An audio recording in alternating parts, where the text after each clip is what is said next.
هل لك سر عند الله بينك أنت وبين الله هل لك صدقات تخفى. نبی صلی اللہ علیہ وسلم سے ام المؤمنین عائشہ رضی اللہ تعالیٰ عنہ نے سوال کیا کہ اللہ کے رسول صلی اللہ علیہ وسلم ابن جدعان، کیا نام لیا میں نے؟ ابن جدعان وہ مسکینوں کو بہت کھانا کھلایا کرتا تھا، رشتہ داروں کا بہت خیال رکھا کرتا تھا، فَهَلْ ذَاكَ نَافِعُهُ، کیا یہ خدمات، یہ نیکیاں اس کے کام آئیں گی؟ نبی علیہ السلام نے فرمایا تھا لا، یہ نیکیاں، یہ کارنامے، یہ رفاہی کام اس کے کام نہیں آئیں گے۔ کیوں؟ کیونکہ اس کا اپنے رب پہ ایمان نہیں تھا۔ امام ابو داؤد رحمہ اللہ روایت کرتے ہیں جناب عبداللہ بن عمر بن عاص رضی اللہ تعالی عنہما سے، وہ کہتے ہیں کہ میرے والد کا نام کیا ہے؟ جی عمر بن عاص، جی ہاں عمر بن عاص میرے والد نبی علیہ السلام کے پاس آئے اور کہا اللہ کے رسول صلی اللہ علیہ وسلم، ہمارے والد صاحب نے فوت ہونے سے پہلے یہ وصیت کی تھی کہ ہم ان کی طرف سے 100 غلام آزاد کریں۔ میرے بھائی ہشام نے اپنے حصے کے 50 غلام آزاد کر دیے ہیں۔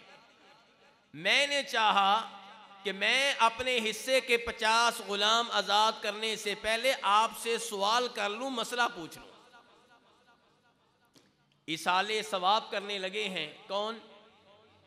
جی ذرا آپ کی توجہ چاہوں گا، ایصال ثواب کون کرنے لگے ہیں؟ عمر بن عاص، اور ایصال ثواب کرنے سے پہلے فتویٰ لینا چاہ رہے ہیں امام الانبیاء صلی اللہ علیہ وسلم سے۔ پتہ چلا ایصال ثواب میں میری اور آپ کی مرضی نہیں چلے گی، ایصال ثواب میں مرضی چلے گی امام الانبیاء کی۔ جس چیز کو آپ نے ایصال ثواب کے طور پہ شریعت کا حصہ بنایا ہے، اسے ایصال ثواب کے طور پہ اختیار کیا جا سکتا ہے، اور جسے آپ نے ایصال ثواب کے طور پہ اختیار نہیں کیا، اس کام کو کرنا دین میں اضافہ ہوگا اور غلط ہوگا، درست نہیں ہوگا۔ تو عمر بن عاص نے سوال کیا تو نبی علیہ السلام نے کیا ارشاد فرمایا؟ آج یہ بھی سن لیں کہ ایصال ثواب کیسے کیسے آپ کر سکتے ہیں۔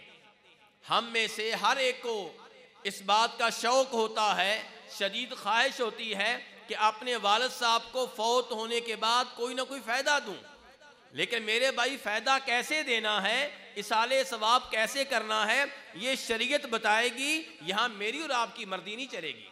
پیارے حبیب علیہ السلام عمر بن عاص سے کہتے ہیں کہ اگر تمہارا باپ مسلمان ہوتا، کیا ہوتا؟ مسلمان ہوتا، پھر تم اس کی طرف سے غلام آزاد کرتے، یا صدقہ خیرات کرتے، یا اس کی طرف سے حج کرتے، تو اسے ان کاموں کا فائدہ ہوتا۔ یعنی کہ اب ایصال ثواب کا فائدہ نہیں ہوگا کیونکہ وہ مسلمان نہیں ہے۔ میرے بھائی اس لیے کوئی بھی عمل ہو، اس کی قبولیت کی پہلی شرط یہ ہے کہ آپ ایمان پہ ہوں، اسلام پہ ہوں، توحید پہ ہوں۔ اگر کوئی توحید پہ نہیں ہے، صحیح معنوں میں مومن نہیں ہے، وہ جتنی بھی نیکیاں کر لے اس کی نیکیوں کا کوئی فائدہ نہیں ہے۔